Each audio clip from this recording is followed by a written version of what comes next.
Sir ఎట్లా చూస్తారు అంటే కేంద్ర ప్రభుత్వం వల్లనే ఇదంతా కూడా ప్రజలను ఇబ్బంది పెడతా ఉందనుకోవచ్చా ఏం చెప్తారు? ఇది కేంద్ర ప్రభుత్వ వైఫల్యము. పెట్టుబడిదారులకు ఈ దేశ సంపద అప్పజెప్పడానికే గ్యాస్ రేట్లు పెంచడం అనేటటువంటిది జరిగింది. నిజానికి క్రూడ్ ఆయిల్ ధరలు 2014లో 110 బ్యారెల్ ఉండే, ఇప్పుడు అదే బ్యారెల్ ఉంది. కానీ అప్పుడు పెట్రోలు 60 రూపాయలు ఉండే, గ్యాస్ రేటు 400 లోపల ఉండే. కానీ ఆ రోజు డాలర్ కూడా 60 రూపాయలే. ఈరోజు డాలర్ 94 రూపాయలు అయింది. అంటే ఆర్థిక వ్యవస్థ మన రూపాయి దినదినం పతనం అయ్యేటటువంటి పరిస్థితికి వచ్చింది. ఆ కారణంలో భాగంగా కేవలం ఆదాని అంబానీకి అప్పజెప్పడం వల్లనే ఈరోజు వాళ్ళకి ఇష్టానుసారంగా పెట్రోల్ డీజిల్ పెంచుకోవడం అనేటటువంటి జరుగుతుంది. ఈ కొరతలో భాగం కూడా అదే. నిజానికి మనకు విదేశాల నుండి రావాల్సినటువంటిదంతా కూడా క్రూడ్ ఆయిల్ రావడం అనేటటువంటిది జరుగుతుంది.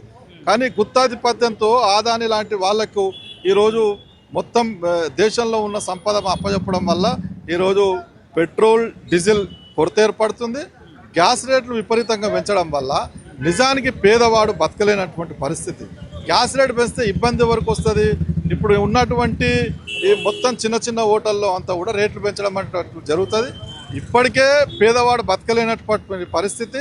అవుట్ సోర్సింగ్కు 9,000 13,000 జీతాలు చేస్తున్నటువంటి వ్యక్తులు ఇదో మరీ వాళ్ళు బతకలేనటువంటి పరిస్థితి తెస్తుంది. కాబట్టి మోడీ ప్రభుత్వం వెంటనే చర్యలు తీసుకొని రేట్లని తగ్గించాల్సినటువంటి అవసరం ఉంది.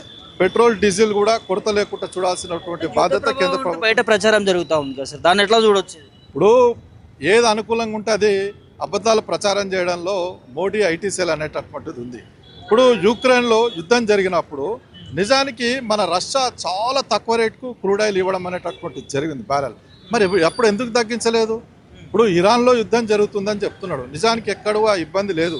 ఇరాన్ ఉన్నటువంటి అక్కడ ఉన్నటువంటి దేశాధినేతలు ఏం చెప్తున్నారంటే ఈ భారతదేశంలో ఉన్న ప్రజానీకం అంతా మా ఎన్నుకున్నది కాబట్టి మేము అక్కడ ఆయిల్ అనేటటువంటి సరఫరా చేస్తున్నాం అని చెప్తున్నాడు. మరి ఎక్కడ ఏర్పడ్డది యుద్ధం వల్ల?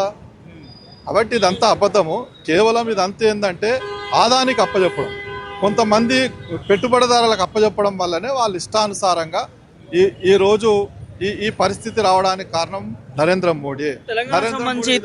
ఇద్దరు కేంద్ర మంత్రులు ఉన్నారు, బండి సంజయ్, కిషన్ రెడ్డి. ఎట్లా చూస్తారు వాళ్ళ వైఖరిని? ఇన్ని రోజుల నుంచి ఇంత ఇబ్బంది పడతా ఉన్నారు ప్రజలు, అయినా కూడా వారి నుంచి ఎట్లాంటి స్పష్టత రావట్లేదు. ఇప్పుడు కేంద్ర మంత్రులు ఇద్దరు అనేటటువంటిది మీరు ఒకసారి చూసుంటారు.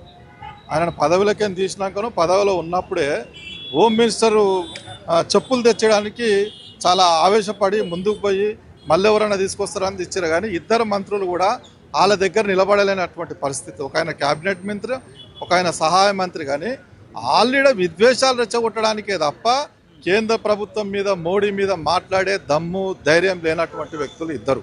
కాబట్టి తెలంగాణ ప్రజలు ఆలోచించాలి. బీజేపీకి ఓటేయడం వల్ల ఈ తెలంగాణ కొరికింది ఏమీ లేదు. 14 ఏళ్ళ 2014 నుండి భవిష్యత్తులో ఆలోచించాల్సినటువంటి అవసరం ఉంది. 8 మంది ఎంపీలు ఇచ్చిన తెలంగాణను తిడుతున్నా కూడా నోరు లేనటువంటి దద్దమ్మలు ఇక్కడ ఉన్నటువంటి 8 మంది ఎంపీలు. ఏం చెప్తారు దీనికి సంబంధించి? ఏం డిమాండ్ చేస్తున్నారు కేంద్ర ప్రభుత్వం? ప్రజలంతా కూడా ఆలోచించాల్సినటువంటి అవసరం ఉంది. ఇప్పుడు మోడీ ఏంటంటే నేను ఎంత పెంచినా, పెట్రోల్ డీజిల్ కొరత ఏర్పడ్డా, గ్యాస్ రేట్లు పెంచినా, అధిక ధరలు పెరిగినా నేను మత విద్వేషాలు సృష్టించి ఎలక్షన్లో గెలవచ్చు, ఉన్నటువంటి రాజ్యాంగ శక్తులనంతా ఏకం చేసి గెలవచ్చు అనేటటువంటి ఆలోచనలో మోడీ ఉన్నాడు. కాబట్టి ఈరోజు ప్రజానీకం ఆలోచించాలి. మోడీ వల్ల ఈ దేశంలో ఉన్న ప్రజానీకాంతికి అంతా ఇబ్బందులు ఏర్పడేటటువంటి పరిస్థితిని ఒక పోరాటం చేయడం తప్ప, అందరినీ ఐక్యపరిచి ఈ మోడీ విధానాలకు వ్యతిరేకంగా కొన్ని లక్షలాది మంది బయటికి పోరాటం చేస్తే తప్ప ఈ మోడీ తల ఉంచేటటువంటి పరిస్థితి లేదు. ఎందుకంటే అన్ని శక్తుల్ని ఏకం చేసి ఈరోజు ఎలక్షన్లో గెలవచ్చు అనేటటువంటి అహంకారం, మత విద్వేషాల ద్వారా గెలవాలనేటటువంటి అహంకారం ఉంది. కాబట్టి ప్రజలనంతా చైతన్యవంతం చేస్తాం. భవిష్యత్తులో మోడీ పైన పోరాటం చేస్తే తప్ప మన సమస్యలు, మన బతుకులు మారాయనేటటువంటి ప్రజల్లోకి తీసుకెళ్ళడానికి ప్రయత్నం చేస్తాం.